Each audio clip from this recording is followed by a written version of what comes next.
Hola, muy buenas noches. Un saludote a todos desde Escárcega, Campeche. Vamos a dar cumplimiento a la actividad número 6 del seminario temático número 2 del doctorado en educación basada en competencias. La materia conducida por el doctor José Alberto Alvarado Lemus. Mi nombre es Víctor Manuel Hernández Esteban y vamos a estar presentando la lectura número 6, conociendo el conocimiento. En primer momento vamos a hacer un repaso desde las diapositivas creadas en la actividad número 5 del mismo seminario, y después estaremos dando un repaso utilizando los mapas mentales también creados la semana anterior para la misma materia. Bien, comenzamos. La lectura es, como ya les dije, conociendo el conocimiento. El autor de esta lectura es un personaje de nombre George Siemens, y él empieza por hacer una especie de introducción hablándonos acerca de la forma en que se va modificando el conocimiento, y nos comenta que los cambios no se dan de forma rápida, que son muy lentos, que requieren de la aceptación de las nuevas generaciones, y que los cambios no se manifiestan de forma significativa en la sociedad hasta que alcanzan peso y fuerza. El conocimiento, nos comenta este autor, estaba al servicio de la economía. De hecho, quien poseía el conocimiento poseía la economía. Ahora el conocimiento se ha vuelto precisamente economía. Ahora la economía, podríamos decir, que está al servicio del conocimiento. Bien, esto ha hecho que los roles y papeles tradicionales empiecen a invertirse, o empiecen a modificarse, o empiecen a cambiar. Si nosotros hacemos un recorrido por las teorías epistemológicas y ontológicas, nos encontraremos en este momento, como dice el autor George Siemens, con un nuevo tipo de conocimiento llamado el conocimiento conectivo. Este conocimiento conectivo da respuesta al nuevo estatus de los seres humanos. Si antes decíamos que eran seres sociales, que el hombre necesitaba de la sociedad para vivir, para convivir, para realizarse, hoy estamos en una etapa en la que somos seres interconectados, siempre dentro de la sociedad, pero ahora interconectados debido a las características de nuestro mundo, que hoy ya es una sociedad globalizada. Y esto como respuesta a que ahora nosotros vemos el mundo, conocemos el mundo, funcionamos dentro del mundo de una manera conectada, ya no podemos estar aislados. Si antes necesitábamos los lazos sociales, ahora necesitamos las interconexiones para estar en contacto con otros seres humanos. Eso también ha venido a reforzar nuestra necesidad de hacernos comprensibles.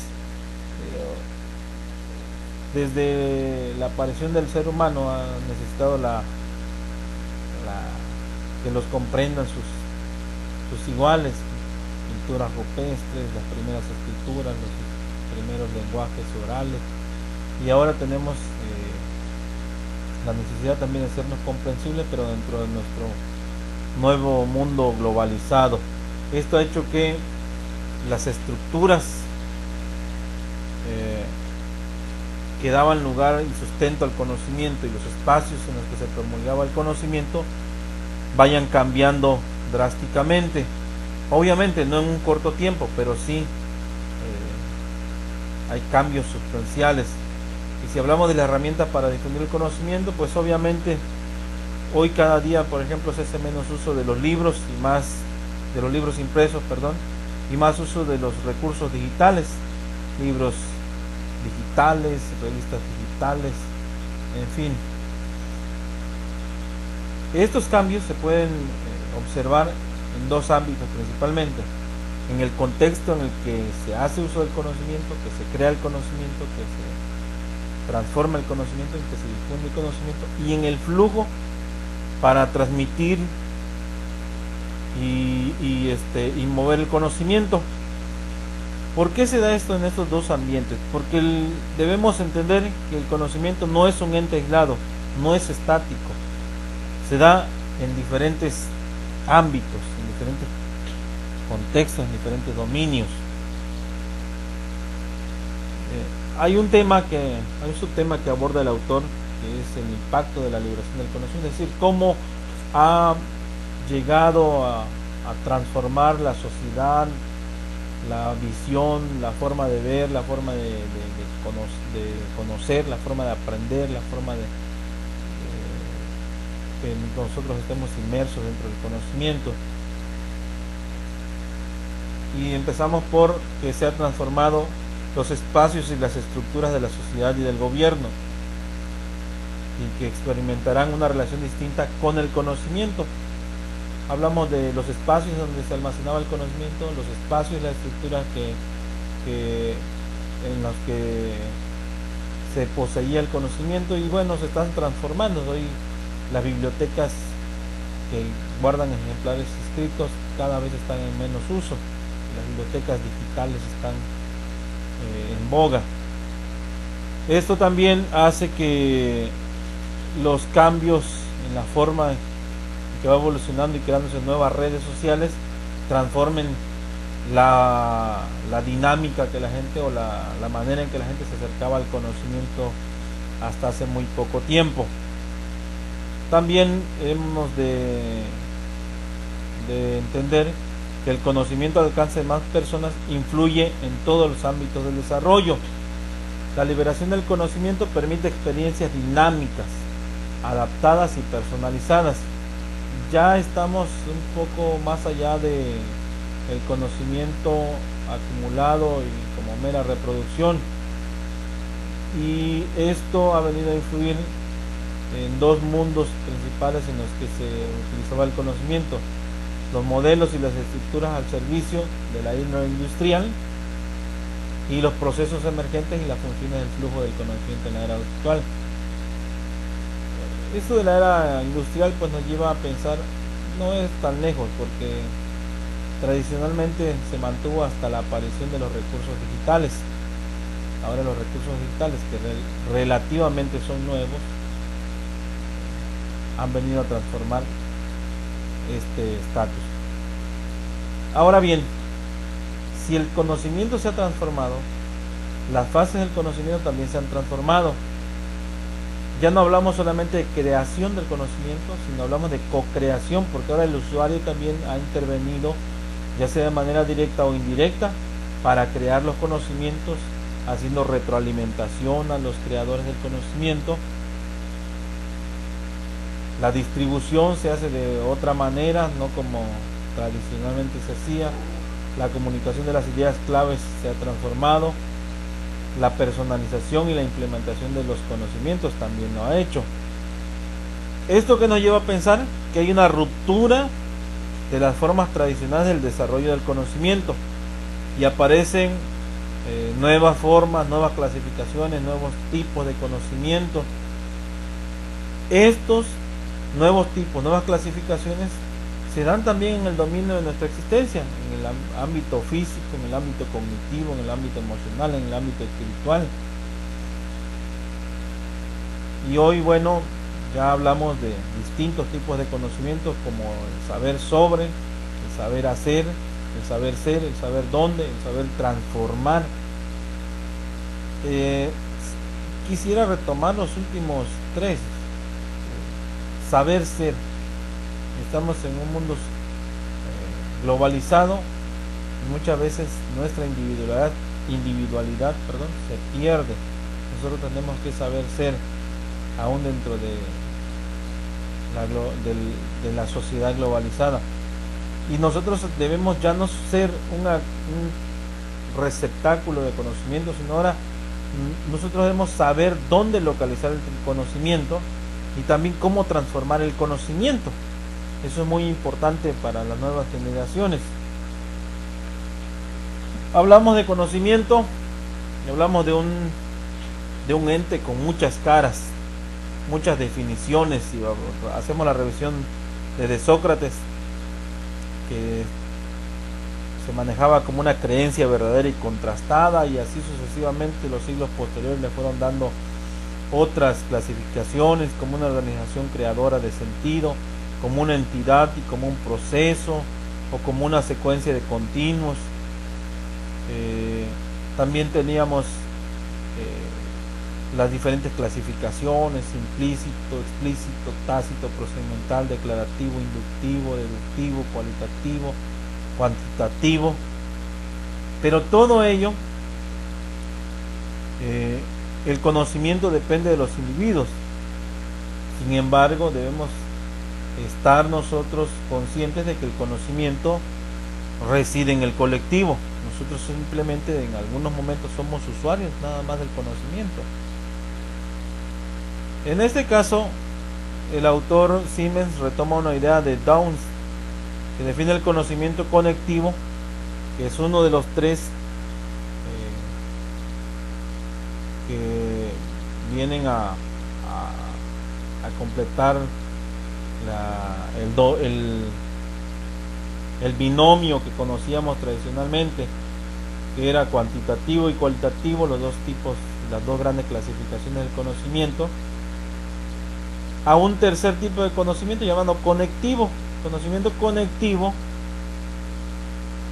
pues que está definido por las conexiones.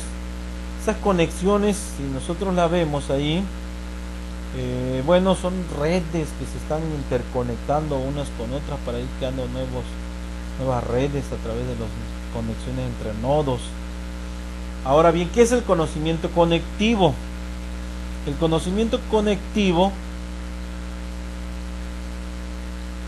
Down lo define como el fundamento epistemológico del conectivismo, y lo explica como, yo podría entenderlo como una metáfora. Dice que cuando dos entidades se consideran conectadas unas con otras, y cuando una de esas dos entidades, una de las propiedades o algunas propiedades de esas dos entidades se convierte en parte de la otra entidad, podríamos estar hablando de un resultante llamado conocimiento conectivo.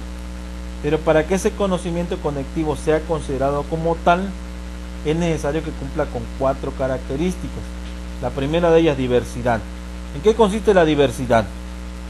La diversidad, pues, consiste en que nosotros tenemos un amplio espectro de opiniones, y todas deben ser, si no a lo mejor aceptadas, sí analizadas con seriedad, porque esto va a llevarnos a la segunda característica, que es la autonomía. La autonomía permite a los sujetos actuar de forma voluntaria en el fenómeno cognoscente. Y la tercera característica, que se refiere a la interactividad, pues tiene que ver con que los sujetos conocentes deben interactuar con los demás en el proceso que los lleva, por consecuencia, la cuarta característica, que es la apertura, es decir, dar oportunidades a todas las ideas. Ahora bien, debemos nosotros recordar que todas las definiciones del conocimiento y de otros ámbitos de definiciones están sujetas a muchos elementos que en la mayoría de las ocasiones reducen su efectividad. George Siemens habla que esos elementos son la lengua y el significado, el contexto, la cultura y la perspectiva. Creo que sobre todo la cultura y la perspectiva hacen mucha diferencia entre las diferentes definiciones.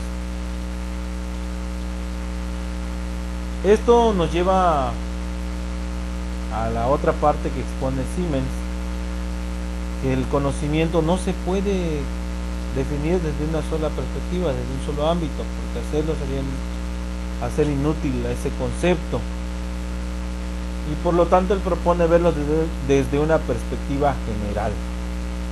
¿Cuál es esa perspectiva general que propone Siemens para ver el conocimiento?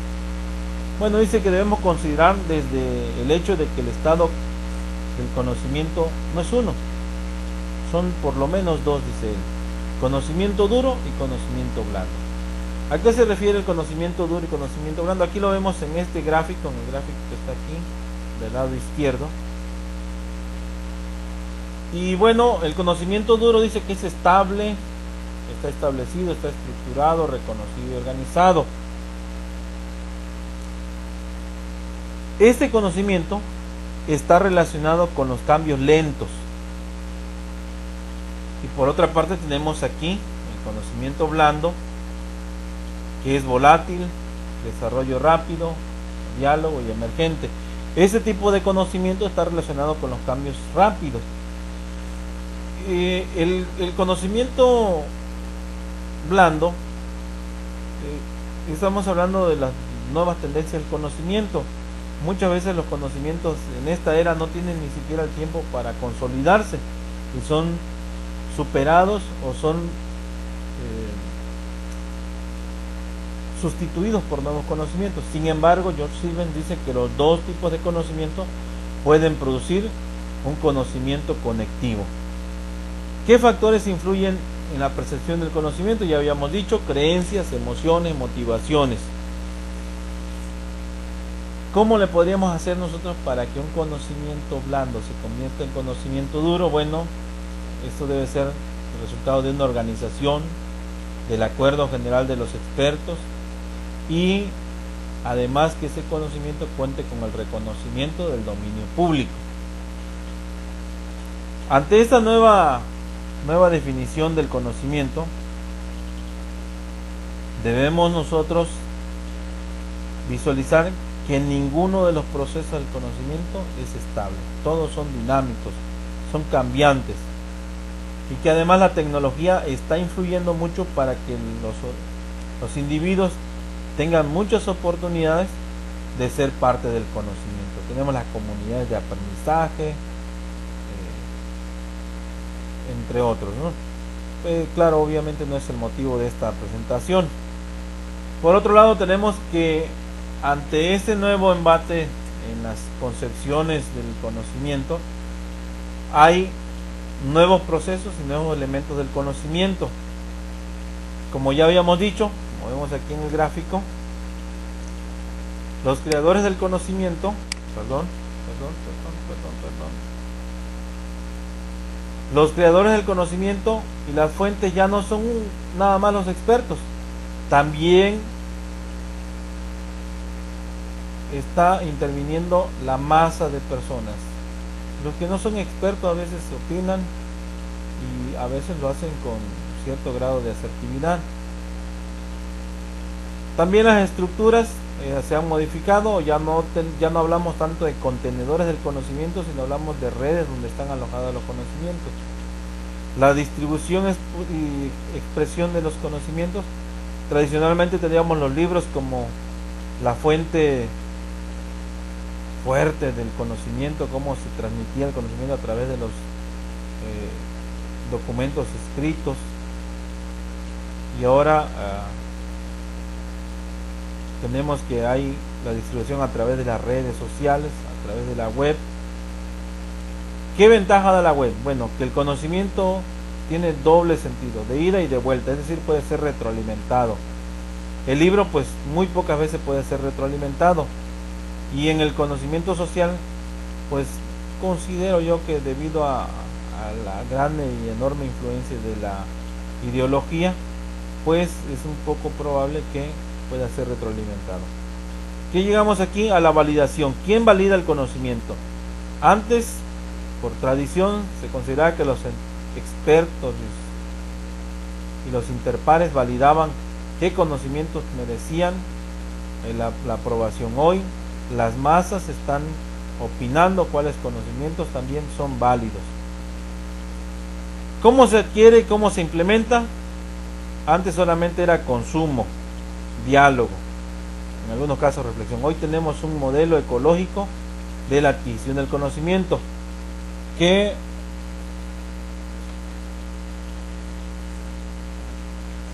pues nos lleva a pensar que el conocimiento es totalmente dinámico en varios ámbitos. Ahora bien, si hablamos de conocimiento, forzosamente tenemos que hablar de aprendizaje.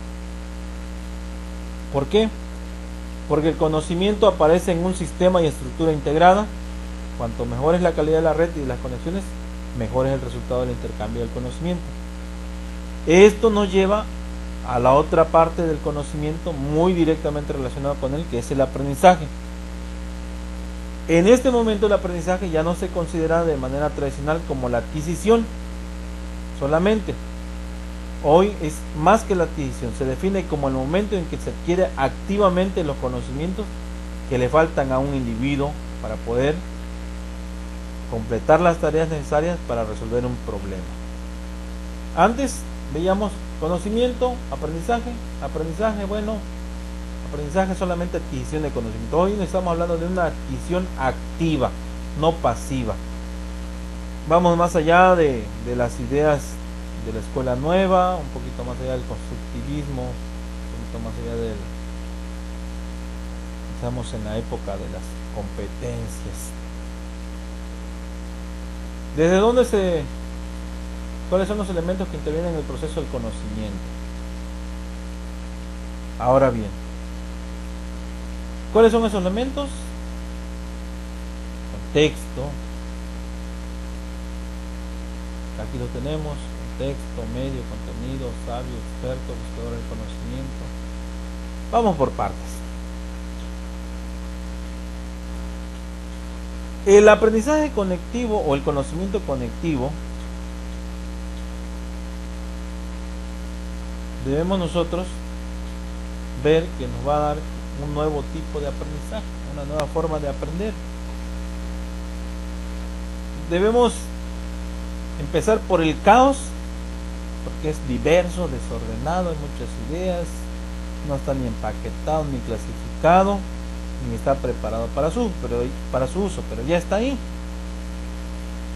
Esas ideas, esos conocimientos, esos problemas, esos elementos que están ahí, se van dando lugar para los aprendizajes.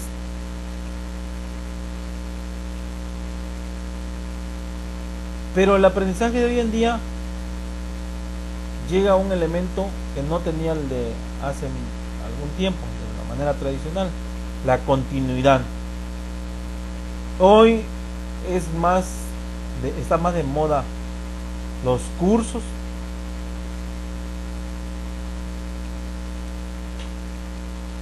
que están siendo sustituidos por el aprendizaje y el conocimiento a la medida que se necesita. Es decir, antes los cursos que eran para preparar, para que tuvieran todas las conocimientos y estrategias, están siendo sustituidos por los aprendizajes y los conocimientos que se necesitan en un momento justo, en un momento oportuno. Esto nos lleva al otro elemento, que es la co-creación, es decir, en lugar del consumo de un contenido, ahora los expertos y los aficionados son co-creadores del conocimiento, porque ya no se puede tener un conocimiento válido por tanto tiempo. Los aficionados también intervienen, porque son necesidades que manifiestan para conocer. Esto nos da la idea de la complejidad del conocimiento, que está sujeto a los matices del sistema complejo y flexibles. Ya no es un conocimiento rígido. Hablamos entonces de una especialización conectada, que es el acto de aumentar el conocimiento y del aprendizaje a través del uso de nodos conectados y especializados. Esto nos lleva a pensar que ya no tenemos una certeza firme, perdurable. Ahora tenemos una certeza en continuo suspenso. Es decir, la certeza está limitada en el tiempo y no es para toda la vida. Y además, esto nos permite a nosotros que el aprendizaje sea un proceso de formación de redes. Esas redes nos vuelven a llevar al gráfico que está al lado izquierdo. ¿Dónde están esas redes? Están en el contexto. Son parte del medio, el contenido, los buscadores de conocimiento, los sabios y expertos. Los nodos son entidades externas que podemos utilizar para una red. Pueden ser personas, pueden ser organizaciones, pueden ser bibliotecas, sitios web, libros, revistas, bases de datos o cualquier otra fuente de información. Bueno, hemos llegado a la parte de el conectivismo, que es la parte que nos ocupa, la parte primordial. ¿Qué es el conectivismo? En primer lugar debemos considerar qué es la integración de los principios explorados por el caos, la red, la complejidad y la teoría de autoorganización. Esas teorías, ¿qué hacen? Describen cómo ocurre el aprendizaje en la era digital. Dice que el aprendizaje puede residir fuera de nosotros mismos y se centra en la conexión de conjuntos de información especializada. Es decir, el aprendizaje está fuera de nosotros y lo vamos obteniendo a través de nuestras interconexiones. ¿Cuáles son los principios del conectivismo? El primero de ellos es que requiere diversidad de opiniones. Ya vimos en un momento anterior que la diversidad es una parte importante de la nueva forma de conceptualizar el conocimiento. Que el proceso de la formación del conectivismo se da a través de la formación de redes, de nodos.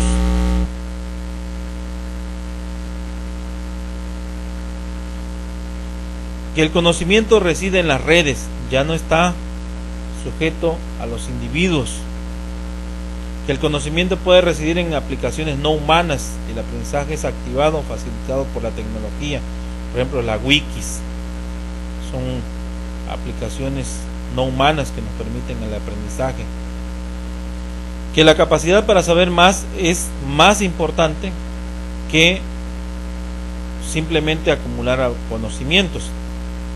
Que aprender y conocer son procesos continuos en curso, que no son estáticos, que son dinámicos, que son cambiantes y que evolucionan, y en este caso van evolucionando en la medida que la tecnología y las redes van evolucionando. Que la capacidad para ver las conexiones y reconocer patrones es una capacidad, es una necesidad de los seres humanos actuales para poder aprender. Que la actualización es el propósito de todas las actividades conectivas del aprendizaje, y que aprender es tomar las decisiones en el momento oportuno y en el momento justo. Debemos considerar también que las conexiones nos permiten aprender más porque son más importantes que nuestro estado actual del conocimiento. Y esto nos presenta dos tipos nuevos del conocimiento, que es saber sobre un tema por nosotros mismos o saber dónde podemos encontrar información sobre el tema. Ahora bien, este conocimiento tiene 4 ámbitos de dominio. El primero de ellos, que está en el círculo de la derecha, superior derecha, es la transmisión, el aprendizaje como cursos, el aprendizaje recibir contenido, explorar nuevas ideas, perseguir un objetivo definido, creado, diseñado. El aprendizaje formativo y el desarrollo ocurren en este dominio. ¿A qué se refiere esta? Se basa en 2 puntos de vista tradicionales. El aprendiz es introducido a un sistema y a través de conferencias y cursos se le expone a un conocimiento estructurado. Pero ya estamos superando este paradigma según Siemens. Ahora llegamos al aprendizaje de emergencia, que tiene que ver con el aprendizaje como cognición y reflexión. Y bueno, ¿a qué se refiere? Implica un mayor énfasis en el conocimiento y reflexión del aprendiz. El estudiante adquiere y crea el conocimiento. De ahí tenemos el tercer dominio o ámbito del aprendizaje, que es el de adquisición. Este es más interesante porque permite al alumno explorar basado en una investigación, y el aprendiz tiene el control para definir el conocimiento que necesita y entra activamente en el proceso para encontrar motivaciones e intereses personales. Y tenemos el cuarto ámbito, que es el de acumulación, que es algo continuo, como una función del entorno. El alumno busca el conocimiento cuando lo necesita, dónde lo necesita, y precisamente la vida real se convierte en el objetivo de este tipo de aprendizaje. Ya no es la teoría.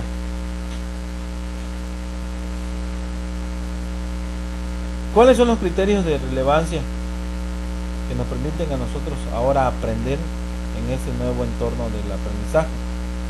Dos criterios: el contenido debe ser localizable y el contenido debe estar vigente. ¿Por qué? Porque en cuanto esté más cerca un conocimiento del punto de acción y necesidad, más eficaz es el proceso de aprendizaje. Y en cuanto esté vigente, pues nos permite ampliar nuestra visión de lo que significa estar actualizados en nuestro campo de estudio y actualizados en cómo pensamos. Además, suministra a los aprendices una estructura mayor que continúe proporcionando valor una vez terminados los cursos. Es decir, que se puedan ir manteniendo vigentes, que no se queden con lo que aprendieron en la escuela, con lo que aprendieron en la escuela, sino que además ir acrecentando día a día por cuenta propia, de forma autónoma, como vimos al principio de esta exposición, sus conocimientos a través de la inmersión de las redes, nodos que van dando de forma a la red. Y bueno, aquí tenemos un gráfico, proceso de creación de una red, aprendizaje en red, la ecología del aprendizaje. Tenemos las dimensiones del aprendizaje: saber sobre, saber hacer, saber ser, saber dónde y saber transformar. ¿Qué filtros necesita la red para poder validar los conocimientos? Los valores, las creencias y las perspectivas. ¿Cuáles son los canales que hacen fluir el conocimiento? El lenguaje, la media y la tecnología. ¿Qué podemos aprender? Conceptos, datos, información, conocimiento, significado y comprensión y sabiduría. ¿Qué valor tiene la red en ese nuevo entorno del aprendizaje y del conocimiento? La integración multidimensional. Aquí vemos los nodos en colores rojo, azul, verde y las redes de interconexión que se dan entre unos y otros. Autoaprendizaje, comunidades, informal, formal, experiencias, mentor y aprendiz. Las redes se encargan del cambio y la transformación. Ok, continuamos. Ahora bien, en relación con el conocer, ¿qué podemos decir según Siemens? Que el conocimiento existe en espacios públicos y personales. Sabemos en relación con algo, eso es conocer. El conocimiento por sí mismo es muy relacionable, y conocer hoy significa estar conectados en la red de conocimientos. Aprender no es más bien un proceso.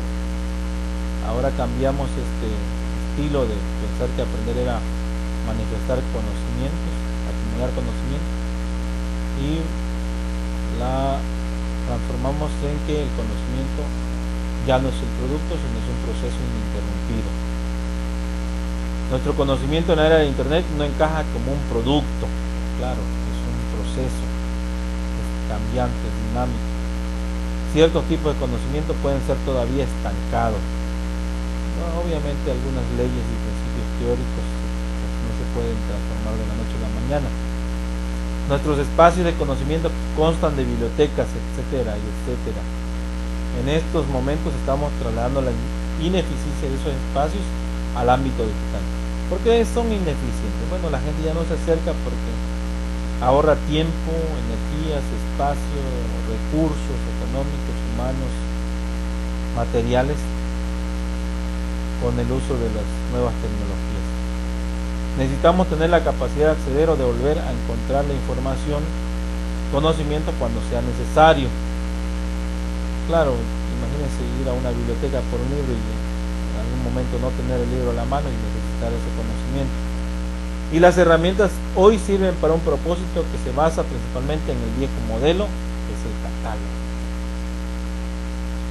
Bien, esto fue el tema con base en el PowerPoint de Siemens, conocimiento. Muchas gracias.